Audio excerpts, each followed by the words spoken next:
Ladies and gentlemen, airmen and guardians, your attention please. Our next session, Driving Change with Speed, is about to begin. Please welcome the panel's moderator, Kirk Reichhoff, co-leader of McKinsey's Aerospace and Defense Practice in the Americas. Thanks. Well, good morning, everybody. It's been an exciting event so far. You know, yesterday, the Secretary, the Under, and the Chiefs laid out a pretty ambitious change agenda. And then just to make it a little more fun, they said we got to do it right now. So this session is all about how do we drive that change with speed. What I'd like to do tonight, or rather this morning, is to ask first, if we can go back to the very beginning of why. Why is it that we need to do this right now and fast? So hopefully it was clear from some of our comments yesterday how aligned the top leadership of the Department of the Air Force is and how we need to move out with a sense of urgency to address the threats in our strategic environment. As I mentioned yesterday, our battle space is increasing from sub-warfare to cislunar, cyber, EW, so the threats are expanding. Technology is moving fast. In some cases, our adversaries are moving faster and getting their new capabilities out than we are. And we need to make sure that we're ready, first, to be able to deter any conflict that might come up, to have Xi or anyone else say, today is not that day. But if we need to be able to fight and win, and those are the things that over the last couple of months, we've all come to a conclusion that we need to make changes so that we are ready today and for the future to win now and to win the competition in the long run. And the changes that we're putting in from the Secretariat and each of the services will give us the mechanisms to be able to do that. Well, I'd like to say we got a preview for reoptimizing great power competition as we did the operational imperatives work last year and the year before. And that was an opportunity for us in the acquisition community to work side by side with the operational community to really focus on mission threads and what capabilities are required to close those threads reliably, consistently over time in a resilient fashion. And what you find is we are required then to work across our stovepipes in a way that is extremely non-traditional, and that is also not facilitated by our organizational structure. So the why really is we have to be able to do the things that we identified as operational imperatives. We have to be able to be postured to do it as a natural act, not as an unnatural act. So for the acquisition community, the things that are identified and that were announced yesterday by the Secretary, the Under, and the Chiefs are the things that we need to be able to consistently and reliably deliver on challenges like our operational imperatives now and over time, right? Over a span of time that includes the competition potentially over multiple decades. Yeah, on the space side of the house, as you all know, it's the threat, right? We all built a magnificent architecture today in space that is absolutely phenomenal, that we all should be very proud of. But it was built in a time where launch was very expensive and space was a benign environment. So we tended to go with larger satellites on very long development cycles. And we have a need. Space is so important to the joint force that we have a need now to fundamentally transform our space architecture to be more resilient. And that's going to be through proliferation of systems as well as diversification of orbits. And it's all about speed now. It's all about how we get there to face this pacing challenge with speed in our acquisitions. So on that point, Frank, you know, the portfolio in the Space Force and in the Air Force is massive. So where do you need the speed the most? I think we need the speed in really trying to drive towards smaller systems. The physics of what we're trying to do in space, you know, we're not constrained to extremely large apertures or a large spacecraft. We actually can do our mission with smaller systems and more proliferated systems. We know for a fact in the space world that smaller systems means faster development. It just does. You just can't build big systems fast. And so the key for us is really, whether it's missile warning, missile tracking, space communication, space domain awareness, is to build smaller systems at speed and where we can use existing technology. Because if we use existing technology, it's going to allow us to go faster as well. Yeah, in terms of the where, we've had some pathfinders, so we benefit from the fact that we know what right looks like. Right looks like what we were able to do with establishing the PEO C3BM. Again, to work across stovepipes, to horizontally integrate capabilities from the air fleet with our space capabilities, with ground capabilities in operationally meaningful ways to deliver the effects that we need to do. When the Secretary established PEO C3BM, he said, this is the hardest job I've ever given anyone, and he has handed out many challenging jobs over many years. But we're reinforcing what we believe is success, because as General Cropsey has stood up that organization and brought together the pieces that we gave him, from the architecture piece to the programmatic piece, and in close coordination with the operational side, the ABMS cross-functional team, we're seeing success. We're seeing a lot of return in the early stages of that work. The architecture generating the benefits that we expected, the close collaboration with the operator generating the benefits we expected. So that's what right looks like. We need to be able to do that in many more places. We need to be able to do it in electronic warfare and in EMSO operations. We need to be able to do it for things like navigational warfare and PNT in close coordination with the Space Force. So we benefit from seeing what right looks like and seeing where else can and should we do that. And then the other example of what right looks like is our collaborative combat aircraft program. What that was able to do is allow us to accelerate what I call our vertical integration, which the Secretary talks about as accelerating the pace of science and technology work and commercial development work, translating into fielded warfighting capability. In the example of collaborative combat aircraft, the Skyborg effort, which was a major AFRL vanguard, but which was not originally connected to a program of record, has essentially turned into a program of record. It is the foundation for a collaborative combat aircraft, which we are now accelerating rapidly into production. So that's the kind of accelerated vertical integration that we know we need. We know what right looks like because we see it with collaborative combat aircraft, and we are going to be implementing that in many other areas, including in the weapons portfolio, in the aerial refueling, and the mobility fleet portfolio as well.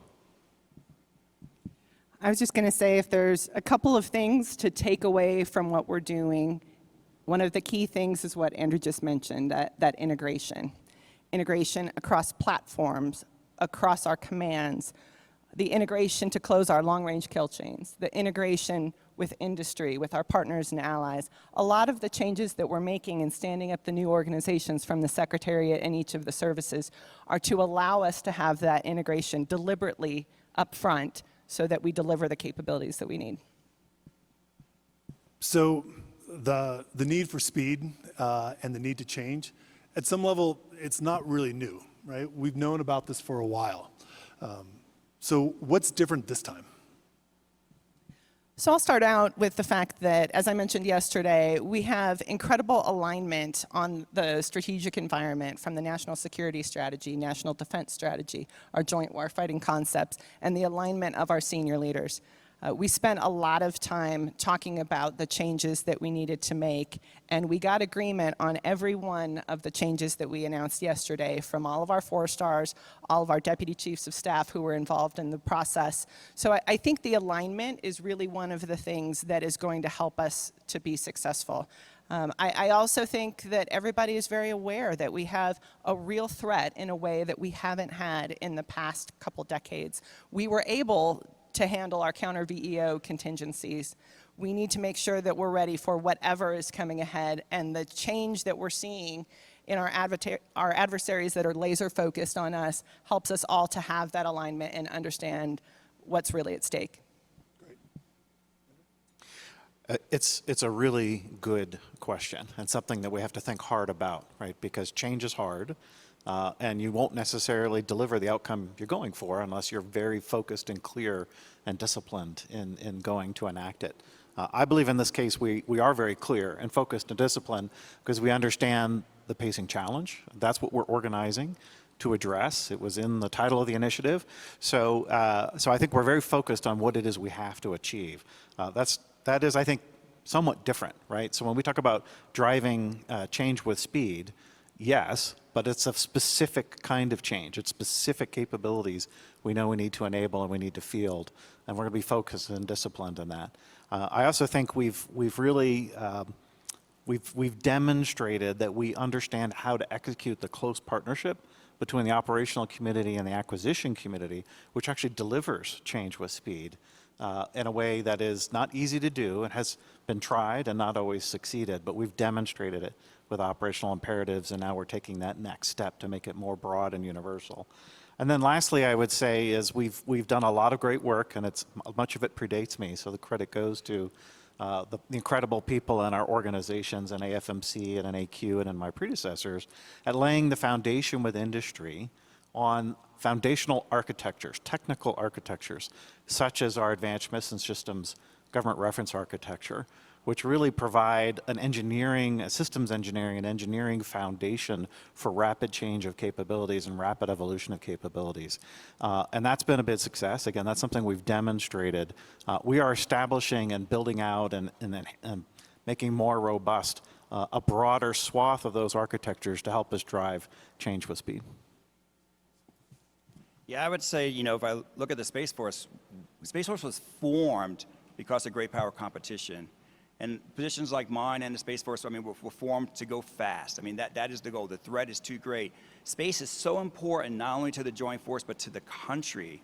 And so, you know, we need to make sure our architecture with speed becomes resilient so that the nation can depend on space, whether we're in peace, whether we're in crisis, whether we're in conflict. Space needs to be there for the nation.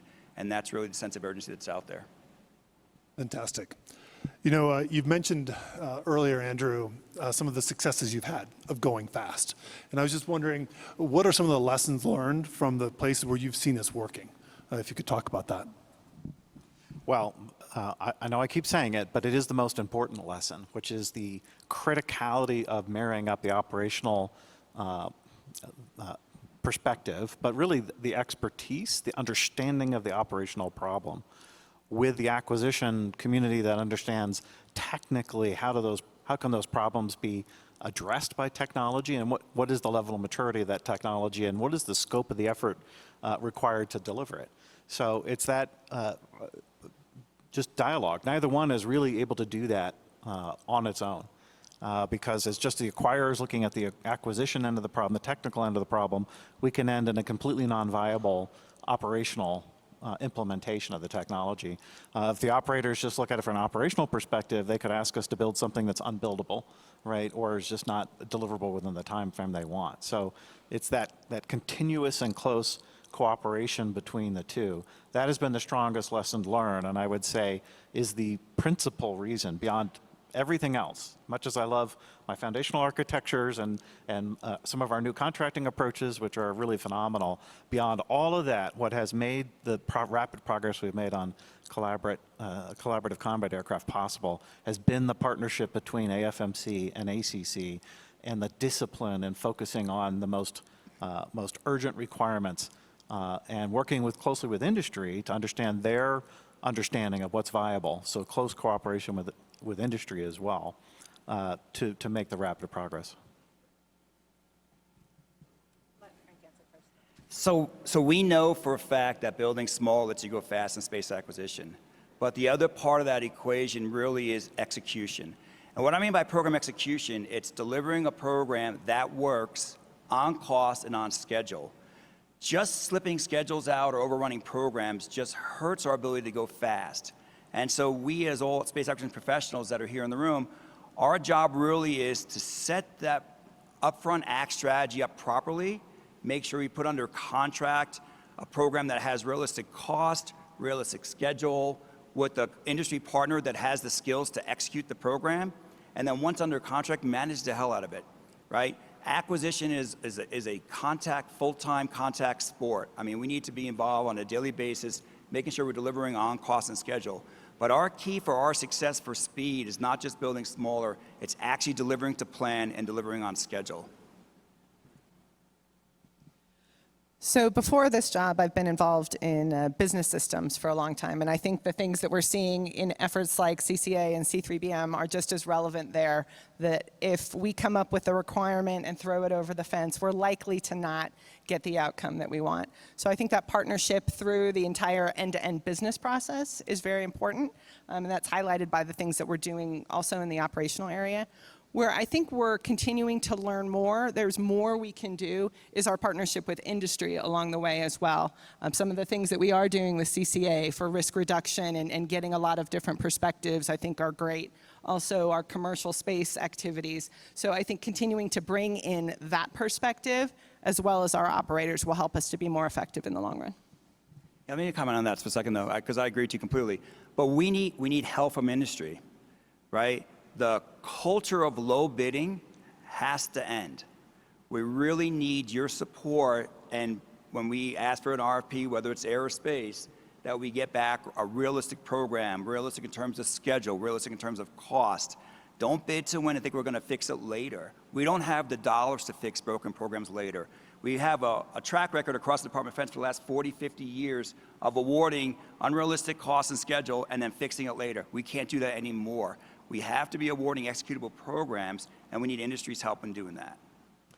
Yeah, and if I could just maybe add another layer of detail on what it is I think we've gotten right in collaborative combat aircraft, which I can talk more about now than any of these prior sessions, which is a great relief.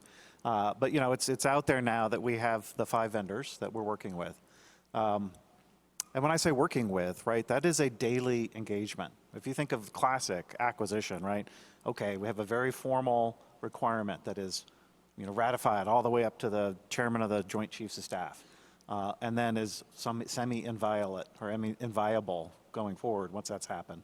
You pitch that to industry and say, here it is, build us that, right? And here's an RFP that details how we want you to deliver us, you know, the technical proposal that's going to fulfill that vision. And it's very linear, and it's very, you know, there's one inviolable benchmark against everything is judged. What you see with collaborative combat aircraft is a different approach, right? Multiple vendors, continuous daily engagement between the government team and the industry team, leveraging digital tools so they're actually looking at the design as they're talking. So that when you get to the end game of a final technical proposal, it's not a guess on the part of industry of, is this what they were really looking for? We've done our best to, you know, squirrel around as much as we can, find out as much as we can. No, it's daily engagement. And I think that's really critical. We've got a large audience out here of Air Force and contractors. And when we look across this group, I would be curious, what advice and what guidance do you have for them? I think it's just critical to get the upfront documentation correct. Like to really take our time in getting a coherent request for proposal in place. And then I think we need to all start to evaluate schedule and cost realism as part of source selection criteria. I mean, we do, I think, a really great job on the technical piece of it, but I think we need to really ensure that what we're awarding is realistic and has a chance of actually delivering on cost and schedule. I just don't think we can continue to afford to rob our future modernization by paying for programs that are not executing properly in the past. And so it's really going to be critical for all of us to really don't award a broken program, I guess would be the thing I would say. I mean, make sure that the program that you award is something that can be executed. Well, I think the issue of managing risk is one that that we are always both trying to help industry understand our perspective on, and also the workforce, right? What mission am I giving to our workforce in terms of tackling and managing risk? And it's the core of what they do, and they're professionals at it. But there's many different ways to manage risk, and you can prioritize how you know, which risks you're managing to deliver specific outcomes. So I think what we've done, what I believe we've done and will continue to do under Reoptimizing for Great Power competition, is give the workforce really clear expectations for what is the pacing threat what do we have to do to address it? And therefore, how do you manage your program and manage the risk within your program to optimize the outcome or the output that we're taking? And if our workforce is clear on that, they're the ones in daily contact with industry and with the specific industry teams working designs and working to deliver for us. That's the information flow that I think we have to have. And it's really about the clarity and the consistency of that vision. Yeah, I'd like to pick up on the risk idea. That's something that I think is really critical to our ability to move out with a sense of urgency. I mentioned yesterday we are increasing our emphasis at enterprise risk management and being able to look across both services and the impact on the outcomes we need for great power competition. But specifically to risk with our programs, we need to empower our leaders to fail fast and to learn. General Alvin talked about that a little bit this morning, that we're not going to get everything right all the time, but we need to have a culture where we can learn. I had the privilege of being in PACAF just a few days ago for General Snyder's promotion to 4-star. So that should sink in to 4-star. And one of the things that he talked about was when he was a lieutenant, that he didn't always get everything right, but he had leadership that recognized his potential and gave him a chance. And now he's in charge of what's arguably our most important AOR for this pacing challenge. So I think that the ability for leaders to underwrite mistakes in the pursuit of excellence, for our PMs and the folks who are making day-to-day decisions on our programs to not be afraid of failing, but to move out and to know that their leadership supports them as they're trying to do the right things. I've seen, and I know that each of our SAEs has seen charts that have way too much green, because there's this fear of being transparent. And so I think as we move forward with great power competition, we need to have that culture of transparency, of identifying where our obstacles are, and being able to tackle them without this fear. The other advice that I would give for industry, so again, I was on the industry side before coming back to government, and I've seen this, and I understand how things work. A lot of times people are incentivized to maximize their sales to a command, to a program. And a lot of what we're trying to do here is to talk about integration. So we need industry to also be thinking from an integration standpoint. So account leads, defense sector leads, help us to do that. We're trying to have enterprise solutions. Please don't go out and sell us the same thing 30-something times. We need to figure out the right way to optimize our resources, and so we need you to be thinking from an enterprise perspective as well. Can I just add, sorry, one quick thought on, because I mentioned managing risk, and then I put it in the context of like individual programs, but there's also enterprise level risk, which honestly is one of our biggest challenges, right? And one of the things that reoptimizing for great power competition is most designed to address, because we're pretty good at working with industry on programmatic risk. Enterprise risk is not something our system was really designed to address.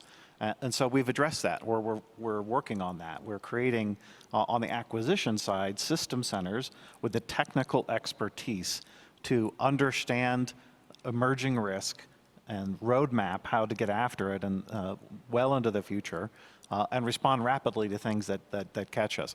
We're creating the enterprise level capability with NAFMC to see risk across our programs through the integration development office within AFMC. And there's someone formally tasked to address enterprise level risk of that nature, and a clear partner on the operational side with the integrated capability command that's doing the same thing from that end of the business. Yeah, I was going to say on the space side, another benefit of building smaller systems is, one, if you fail, it's $15, $20 million a satellite. But you take a program like Next Gen Geo, Next Gen Polar, OPIR systems at about $3 billion a copy. It's a lot less forgiving to fail on a program like that when you're only building one or two of them and you get on orbit and it doesn't work. So, if you're going to take risk, go build smaller. It allows you the benefit of taking risk and failing, which is a great opportunity to learn. But when you're doing a huge program that's $3 billion a copy, only building two of them, that's a program where you probably don't want to take much risk. Well, maybe just to pull that thread a little bit more, because I think risk aversion, it will definitely slow things down, right? What is it that you three can do to help? Because essentially the burden is on your PMs that are coming forward to manage this risk. When we talk about failing fast, how can you three help them? I think we help by encouraging them to take the risk with the smaller systems in the space side of the house, right? I mean, encourage that. I have seen just some fantastic work out of the Space Systems Command team, the Space Development Agency team, and the Space Rapid Capabilities Office team when they're able to have a smaller system. The other thing I really like about smaller systems and shorter development times is ownership. So on a 3-year development like we're seeing out of SDA and some of the work at Space Systems Command, I mean, you're seeing the material leader or the SML there the entire life cycle. That's amazing. That's awesome. I take a more traditional program that might take 7 to 10 years to develop it. I may have one SML get the program started, next one come in, take it through PDR, next run through CDR, the next run to launch. And by the time that satellite launches, I've had 4 program managers and the staff turnover 3 or 4 times. And so I think there's a really great opportunity when we're building small to have much more accountability. And you know, we have always found that when you have people who are engaged and they have ownership of it, they're more likely to be successful as well, as opposed to, I'm just passing through on the acquisition. Yeah, I think there's a lot we can do, and I think this is hard but doable, and I try to do it every day in our organization, is get people to think deeply about what do we mean when we say success or failure, right? A test that doesn't meet all of its test objectives is in one sense a failure, but in most cases, in our test experience, it's not a failure, right? It is we learned something to make the system that we're working on better. And the key thing is not to stand everyone down and figure out, hey, why did we not achieve all our test objectives in that test and spend months doing it? It's how do we turn as rapidly as possible to get to the next test, which will be successful because of the learning that we got in the last test, and will then allow us to advance our technical understanding even further with the additional things that the next test will demonstrate. And I think we have shown that we are doing that. We can do that, and we are doing that in many of our test programs. It's also worth saying that traditional success doesn't always mean success for the enterprise. You know, Secretary Kendall likes to tell a program of when he was in his early days in OSD as a director of tactical warfare, was working with an Army program for an air defense capability in Europe, something that was near and dear to his heart as a former air defender in the Army who worked in Europe, and they canceled the program. And he talked to the program manager, and the program manager said, "You can't cancel my program. I met all my requirements." Well, he did, but the threat had moved on, and the program was no longer actually going to address the enterprise risk that was necessary. So we also have to have that understanding, both within government and with industry, that you can succeed according to the traditional definition and still not have something that ultimately we say, yeah, we got to move that into production, because it may be something else we made. It may be a space capability that ends up being the thing that really solves the operational problem more than an air capability. And that's one reason why Frank and I work very hard to say synced and integrated, because it is often the case.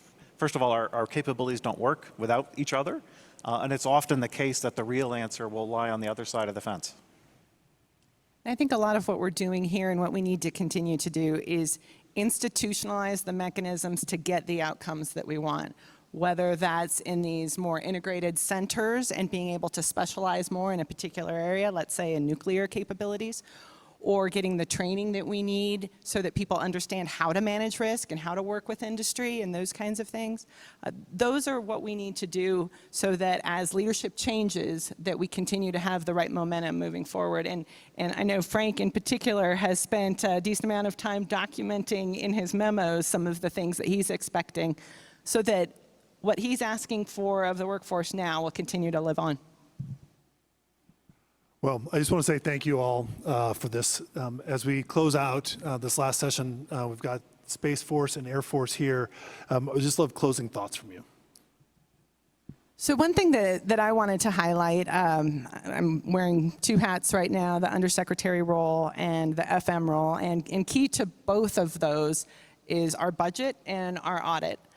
So one of the things that we're going to pop up at the end here is some information on a QR code about the impact of the long CRs, there we go, year-long CR, or if we go to our sequestration level budget. this would be really critical to us, especially to the Space Force.